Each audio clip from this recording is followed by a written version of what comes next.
For the last few weeks, the Central Michigan men's team has been battling it out to put CMU on the map. They took on the MCHC tournament and the ACHA national tournament as the #2 seed. We'll have a full recap of their journey coming up on this week's episode of Inside Chippewa Club Hockey.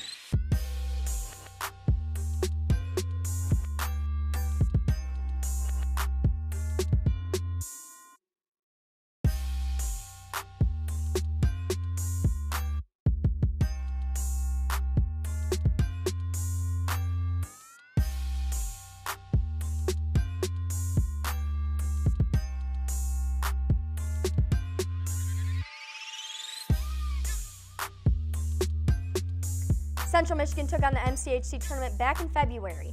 A game against Northwood kicked off a successful weekend for the Chippewas. James Gleason fights to keep the puck in the zone. He plays it down to Ryan Tyre in front of the net and scores the first one for the Chippewas. Just part of an outstanding postseason for Ryan Tyre, and it starts off in the first game. Easy pass up to him, and he's not going to miss the back of the net in that prime position. Jacob Landstucki brings the puck up ice, weaves it through the Timberwolves defense, and fires a shot to the back of the net. He just walked through a man down there, started off at center ice, and brought that one all by himself. He's shown off a little bit of that Metro Jetness that he had coming into the CMU career. Brennan Martin brings the puck up the ice too quick for the Timberwolves and fires one to the back of the net. Well, anything he can do that Brennan Martin can do better, and you see it right there. Brennan Martin walks around a man, nothing to it, and goes with that one to the back of the net. Chippewas on power play in the third period, and with 12 goals already on the Timberwolves, James Gleason plays the puck down to Ryan Tyre. Tyre fires a water bottle shot to complete the hat trick. And of course, Ryan Tyre had to get a hat trick for himself as well. Good positioning for him once again, and that backhand beauty, yeah, it's dirty. The game ended in a 13-1 CMU victory over Northwood. Shawn, how important was this win on Friday to kick off the rest of the weekend? It's just important to take care of business. You know, Central Michigan got punched in the mouth against Michigan the week before. They go into this game knowing that if they win it, they have a chance to play Michigan the next day. So they go into this game, they take care of business, they dominate, and really at no point in the game was it even close for Northwood. Frankly, the fact that they got a goal in that game was shocking in its own regard, but the team played great, really good passing, crisp scoring, and the goaltending play looked really good. So going into Michigan, it was important to have everything down and ready to go, and they looked just like that heading into the big Saturday game. After this big win, Central Michigan looked for revenge in round 2 of the MCHC playoffs against the University of Michigan on Saturday in Midland. In the first period, CMU intercepts the puck from the Wolverines' possession. Ryan Tyre plays it up center ice to Brennan Martin. Martin fires a shot and puts the Chippewas in the lead. Frankly, I don't know how Brennan Martin got that left alone in a low slot positioning with 3 Wolverines around him. That's just a great area and a beautiful shot. Now in the second period, Justice Bigelow gets the puck over to Dalton Sutherland. Sutherland passes it up for a one-timer goal from Nate Allgeier. This is just a rapid-fire shot from him. There's a vapor trail behind that puck, and it's a beauty from Gator. We can't show highlights from this game without showing one of these beautiful saves from Riley Morgan. He managed to stop all 34 shots. Yeah, I don't know what to say about Riley Morgan, frankly, anymore. He had an outstanding game against Michigan and preserved the shutout in a playoff game. Prior to the MCHC tournament, the Chippewas suffered 2 straight regular season losses to the University of Michigan. What did a win like this do for the Chippewas' confidence? Well, it's massive for the team. You get punched in the mouth to end your regular season after you're rolling on a 20-game winning streak. It's not going to do you well heading into the playoffs. Luckily, the Chippewas had got themselves in a great position earlier on through the season where they did take on a Northwood team to start off. So you think about this picture that they have against Michigan. How are they going to respond? Are they going to be in the same position? Are they going to be in a position where they find themselves scared? No, they're not going to do that. They go into this Michigan game, they play confident, they know what they did the night before, and they know what they have to do against Michigan. They saw them twice already, and they got beat by them twice. They go into this game, their passing lanes are actually open. They're able to find themselves in a position to put goals in the net, and they did just enough. It's been their hardest competition all season long. They lost both games to Michigan. That's the only team that beat them twice this season. Save hope, but that came on later in the playoffs. Michigan swept them, but they did not beat them in the playoffs. What did they learn from this game shutting down their Wolverines? What did they learn from this tough game that they could take forward into other games that were more difficult? In the teams that can beat them, they can be beat. And, you know, Michigan was a team that was able to take care of them with great goaltending play, which is something that they saw a lot during the national tournament and later on during the Vezina Cup final. They were able to get past a defense that, frankly, made it so the Chippewas couldn't do anything. Down at Yost, there were no passing lanes. The Chippewas barely got shots off. and there was no difference up at Ice Arena either. And Central Michigan saw what they were doing wrong against the Wolverines earlier on, and they're able to take care of it into this game in a neutral site. They got their business down, they got the win, they moved on to Oakland. After this win against Michigan to redeem themselves, the Chippewas advanced to the MCHC semifinals the following weekend in Grand Rapids. Dylan Billings brings the puck up to the front of the net from the right side circle and squeaks one past Oakland's goaltender. And you see it start off right there, Dylan Billings. The defensemen in this postseason have just been outstanding scoring-wise, and he just jams that one through himself. Chippewas on power play. Michael Croft gets the puck on his stick and over to Brennan Martin. Martin fires one from the right side circle and finds the back of the net. And again, like I say, you see that beautiful shot from the sophomore. It sneaks underneath the arm of Dennison and finds its way right to the back of the net. Jacob St. Andre gets the puck up to Michael Croft. Croft finds a high slot shot and scores his 5th of the season. And you love to see that. Michael Croft had a phenomenal time on the second line and moved down to the third line to have St. Andre move back up. A good shot for him right there, and it's good to see him get a goal. Brennan Martin brings the puck up into Oakland's territory, stick handles through a number of Grizzly defenders, and tucks it between one of the legs of Dennison for his 2nd of the game. That's just disgusting. You see it in slow motion right there. He did that against Lawrence Tech. He did that a million times this season. He is such a forward for defensemen. The Chippewas dominated this game from the start, creating high amounts of opportunities in front of Oakland's young goaltender. How did the Chippewas organize a win like this? It was very simple, actually. They played their game, and it's something that we heard all season long from Coach Cadzo. We just have to play our game, and we're the best 5-on-5 team in the entire country, best 5-on-4 team, best 5-on-3 team. They proved that against Oakland. Really, at no point in that game did CMU ever seem like they were down in any kind of position where Oakland dominated them.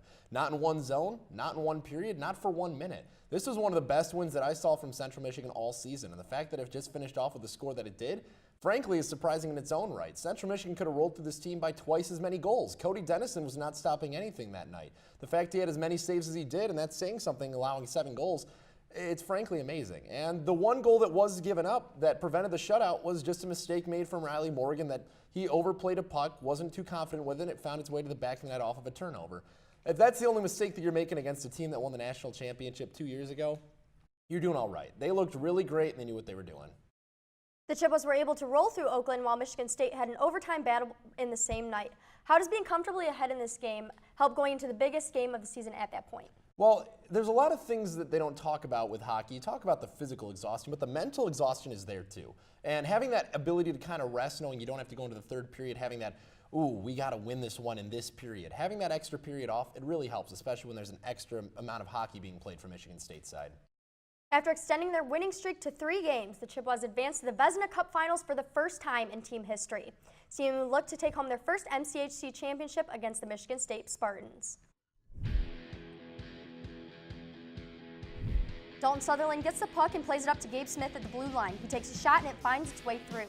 I'm so happy to see Gabe Smith score in this game, but that is a very ugly goal for him. Yeah, it's a great shot from the blue line, but that's a very savable puck from Aaron Neighbor. Cal Jesko brings the puck up ice and gets it over to Jason Pischke for a one-timer in front of the net. Pischke stole a page out of the book of Dalton Sutherland as he got himself right in prime position on that left post. A missed block down there, and wide open net just to get that one through to.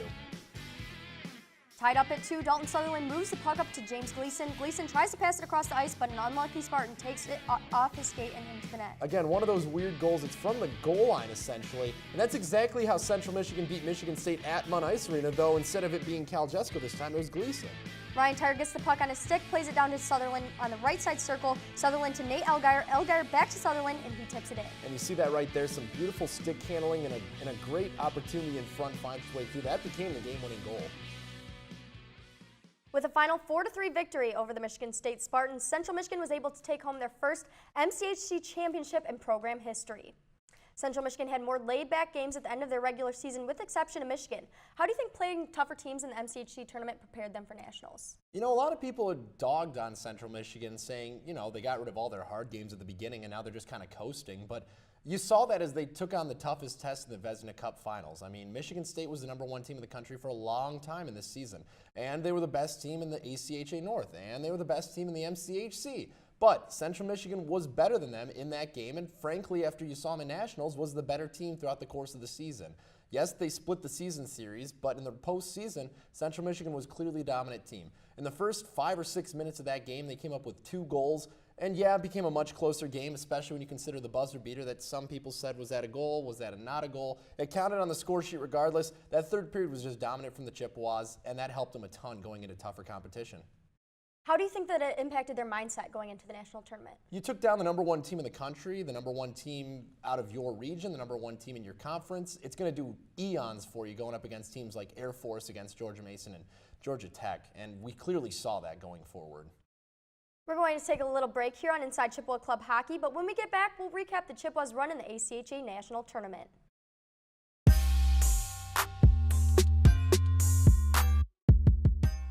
5, 4.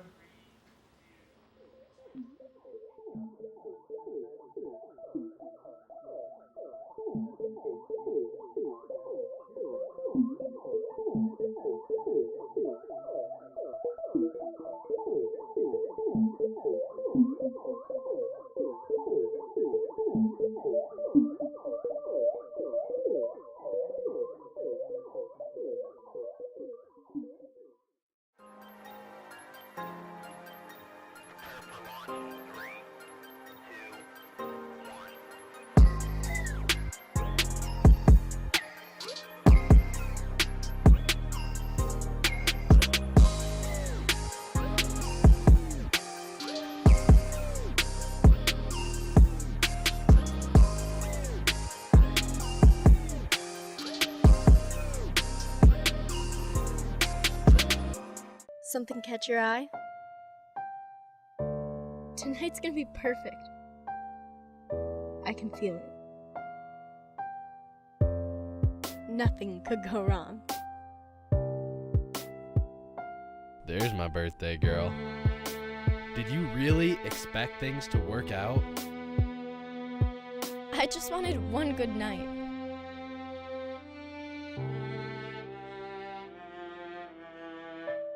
Enroll, we say, we want you to be okay. Enroll, we say, take care of people for goodness sake.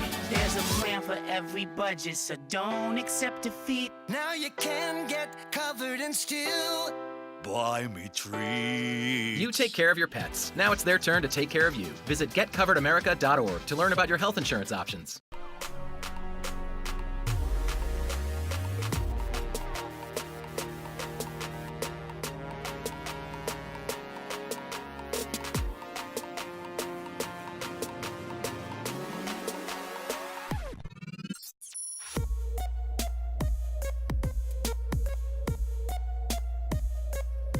Inside Chippewa Club Hockey airs every day at 11 a.m. and 6 p.m. on Charter 189.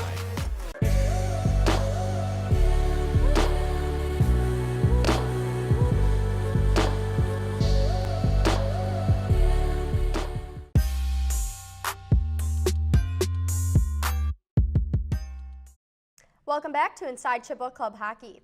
After receiving an auto bid into that ACHA National Tournament, the Central Michigan men's team traveled to Columbus, Ohio, looking for their first ever national title. They came out hot in the first game of pool play against George Mason. Dylan Billings plays the puck down to Ryan Tyre on the goal line, and he kicks off scoring for the Chippewas in this game. And we see a lot of opportunities in front starting off down here. Ryan Tyre finds that one loose right off of the goaltender, jams it through the back of the net. He started off goal scoring in the first 2 games of the national tournament for the Chippewas.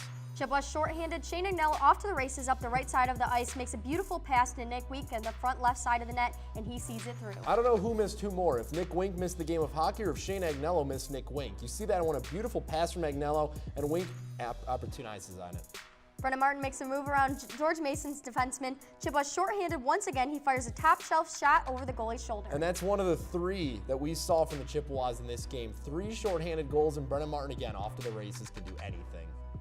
Nathan Elgeier fights for puck possession, forces a turnover, takes a shot on net, and completes the hat trick. Just stole that one, kicked it from his skate to his stick, got on the circle, and then roofed it. That's a beauty from Gator.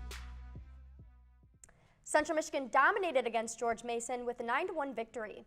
We saw so many great performances during this game to kick off the national tournament. One performance that stood out was that of Nate Elgeier. Nate put himself on the leadership board early in the tournament. What do you have to say about his performance? Unsurprising, really. I thought Nate Elgeier played exactly as I would expect him to against that kind of national competition. Elgeier's been one of the best scorers on Central Michigan's team since really the beginning of his career. You put him on a national stage like that with Dalton Sutherland feeding him steady passes the entire tournament, he's going to shine, and he did exactly that. And the way that he did it, he was averaging nearly a hat trick a game in the 4 games he played. It's outstanding numbers, but if you've watched Nate Elgeier play all season long, you can't be too surprised by it. Central Michigan also had 3 shorthanded goals. What in this game allowed them to do that? I'm going to spell it out for you. N-I-C-K-W-I-N-K. Nick Wink's return was outstanding. He's shown on that entire national stage. The way that his speed can completely change a game is phenomenal. Shane Agnello and Nick Wink made a dynamic duo on the penalty kill. The outcome wasn't much different on day 2 of pool play when they played against Georgia Tech. The Chippewas bring the puck into the zone. Shane Agnello gets it on his stick and out in front of the net. Nick Wink is able to jam it through. And right there, Shane Agnello with the entirety of that offensive forecheck. Nick Wink gets it in front, but that goal is started and finished nearly by Shane Agnello. Central Michigan brings the puck back behind their own net. They send it down to Nathan Elgeier alone in front of the net, and he scores a shorthanded goal for CMU. Yeah, and that's just great positioning once again for Nathan Elgeier. You don't score 10 goals in the national tournament just by being lucky. Great positioning and a great shot will do it for you, and that's what you see from 23. Brennan Martin gets the puck over to Jason Pischke. Pischke over to Jacob St. Andre. St. Andre fires a shot and scores one after another. Yeah, St. Andre, he had himself a very nice second game of the national tournament. 2 very good-looking shots, and, the game was out of hand at that point anyway, but give 21 a few goals. Dalton Sutherland moves the puck into the zone behind the net and out in front to Jacob Lanssuki. Lanssuki shoots and buries one. And Lanssuki has got such a good shot. He's going to be a very crucial part of this Chippewa defense next year. A fantastic hard shot right there from the low slot. Day 2 called for another domination in pool play with a 12-3 Central Michigan win. We saw another hat trick from Nate Elgeier, 2 goals from Jacob St. Andre, and single goal contributions from many other players. Going into a national tournament, you don't expect to beat teams quite like this. Some of these games looked like their regular season wins. What do you think that these high-scoring games did for Central Michigan? Well, it showed exactly what kind of team we saw all season long. Georgia Tech was a team that I didn't want disrespected. They came as an 8 seed from a tough South region, and they played a good game against George Mason. They played a good game against Air Force. They didn't come away with any wins, so they finished number 16 in the country. But I think this is exactly what Central Michigan planned on doing. They showed off their games against teams that had not seen them the entirety of the season, and they showed exactly what the North had been in for all season long. This is the highest scoring team in the entire country, the winningest team in the entire country. They didn't just get there but just by winning by a goal or 2. They absolutely dominated out there, and again, Nathan Elgeier, a beast. This was the second game that the Chippewas got off to a slow start but ended up dominating. What led to this performance at the end? I think it was a very similar thing as you saw in that first game, and the thing there was that Central Michigan realized what they were up against because, for them, it's going against a team they've never seen, and for the other team, it's the exact same thing. They were able to get that feeling out process done, and then just play their game. On the third day of pool play, Central Michigan was met with a more difficult challenge when they contended against the Air Force Academy for a winner-takes-all.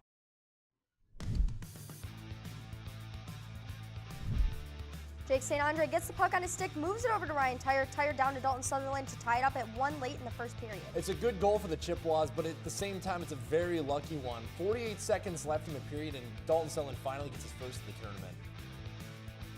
Nathan Elgeier receives the puck from Justice Bigelow, plays it to Dalton Sutherland back behind the net. Sutherland back to Bigelow. Bigelow down in front of the net to Nathan Elgeier, and Elgeier buries it. That's, again, good positioning, and you see that right there as it finds its way through. A crucial goal early on in the power play and early on in the third period. Dalton Sutherland passes the puck to Joey Simoncelli. Simoncelli plays it back to James Gleason, and let's go to the video for the call. The first lead of the game for the Chippewas, and it comes with 5 minutes left from the captain. Shane Agnello races for the puck, hands it back to Jason Pischke. Pischke fires a top-shelf shot that finds the back of the net. And a great one right there. Again, Shane Agnello feeding his line mates. The gray line contributions coming through huge. You see it right there as Pischke goes top cheddar. Air Force gave Central Michigan a tough run, but the Chippewas were able to come out on top with a 6-3 win. We saw the number 1 seed Cadets play fiercer against CMU than they had in their 2 previous overtime wins. How did the Chippewas have to adjust to ultimately take control of the game? This was the first time that Air Force had ever been to the national tournament. And yes, they had 2 very tough overtime games against Georgia Mason and Georgia Tech. And I think we all had the same feeling going into day 3. Oh, this is going to be a wash. I mean, this is going to be an easy game for the Chippewas. But I remember waking up in the hotel room and just thinking this is a trap game. We saw nothing short of that. And clearly, that was the best team that Central Michigan played the entire season. The way that the Air Force systems worked against Central Michigan completely shut them down. I have never seen the Chippewas get so physically and kind of mentally dominated by a team ever in a game, especially through those first 2 periods. I knew going into that 3rd period it was going to be over for Central. But the Chippewas got their systems down, they got their stuff together going into that 3rd period, and they played their style of hockey in a way that I have not seen them come together this entire season. So do you think playing that more challenging game at the end of pool play humbled out the Chippewas enough for their game against Hope? I don't know about humbling, but I think it woke them up, knowing what they had to do against the Flying Dutchman. Air Force is a very good team, and they're going to be back next year in the national tournament. I'm very sure of that, but I think a game like that tires you out more than anything against a very rested Hope team. For the 2nd time in history, the Chippewas advanced to the ACHA National Semifinals. They faced number 3 Hope University at the Ice House in Columbus. Chippewas on power play. Dalton Sutherland gets the puck down to Ryan Tyre in front of the net. Tyre tosses it back to Nathan Elgire. Elgire buries his 10th goal of the national tournament. And again, you can't even be surprised. It's that great positioning in the mid-slot area. Austin Kane can't even see with all the traffic in front, and Elgire buries it to the side of the net. Ryan Tyre hands the puck off to Dalton Sutherland. Sutherland places it right in front of the net, and Dylan Billings tips it in. And Billins working very low inside of the slot, pretty much in the goal crease, and just jams that one through. The defenseman playing like a forward right there, kind of in a redefined role. Works out as the Chippewas tie it up. Trailing by 1, Justice Bigelow fires a beautiful shot from the top of the right side circle to tie it up at 4. Yeah, we were all tied up at 3 going into the 3rd, and right there, Hope got a quick one. Central Michigan responds, and they tie it up at 4. Nate Elgire steals the puck from Hope's possession, fires a shot, and it blows by Austin King to find the back of the net. What a beautiful shot down there once again from Nathan Elgire, top of the right side circle. That one was a laser beam. He got that one passed off to him, and then decided to just send that one home. With a trip to the semifinals already sealed, Hope was able to rest a majority of their starting players against Arkansas on the final day of pool play. Do you think that this gave them an advantage going into the game against Central Michigan? I think you did see that, and I think it was especially evident in the play of Austin Kane, who won the entire tournament MVP. This team looked very rested. They looked ready to go into that game, and that's the reason that they went out on a 3-0 skirt to start things off through 20 minutes. I think that Central Michigan responded very well, and they were with them through the entirety of that game. But heading into that final 20 minutes of play, you kind of saw that differentiation. The defense was looking very sharp. Austin Kane was on his game. And Central Michigan, they were clearly exhausted after a very tough game against Air Force the night before. In a game that was punch for punch through 40, what was the biggest difference in the 3rd period? I think it's just that. I think it is that exhaustion factor, but I don't want to blame it all on that. Air Force obviously tired out the Chippewas, but Hope, their defense was outstanding. Goaltender play, I've raved about Austin Kane through every national show, through every time we've done an episode of this. Austin Kane is a phenomenal goalie, and when you put a good defense in front of him, Hope was destined to win that game. When we return, we'll talk about the final rankings and this Chippewa team's place in history.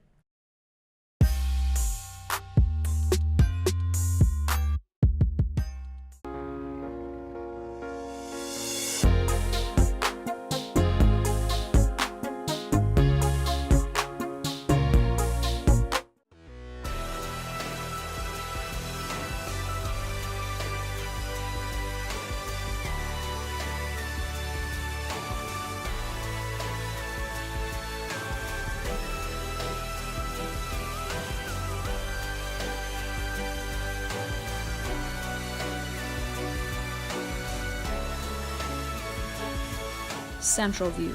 Many stories, one show.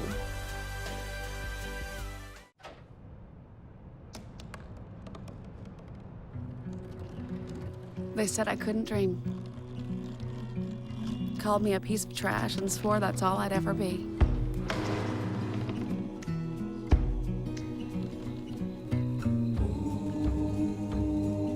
Said a bottle couldn't see the ocean.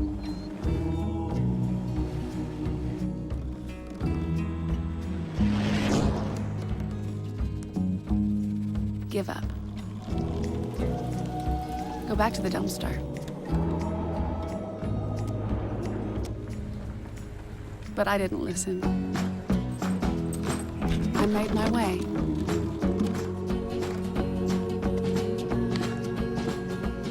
And now, I am what I've always wanted to be.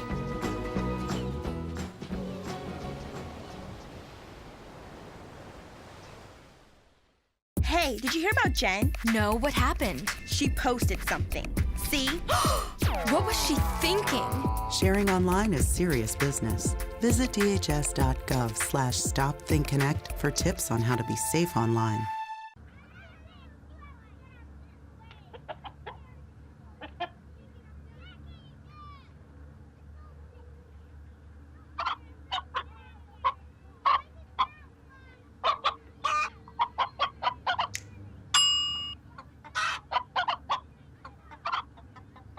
Separate raw meats from other foods by using different cutting boards. 3,000 Americans will die from food poisoning this year. Keep your family safer. Check your steps at foodsafety.gov. Hi, I'm Amy Mullins.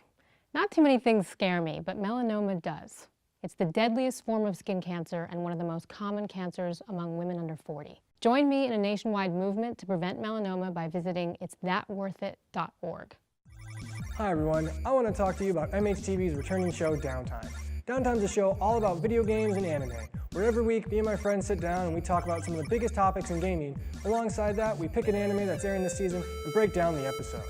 So, if you have any interest in video games or anime, I highly recommend Downtime. It airs every day at 12 p.m. and 7 p.m., with new episodes airing every other Monday. You can also follow us at Twitter at Downtime TV, or check out our episodes on MHTV's Vimeo page.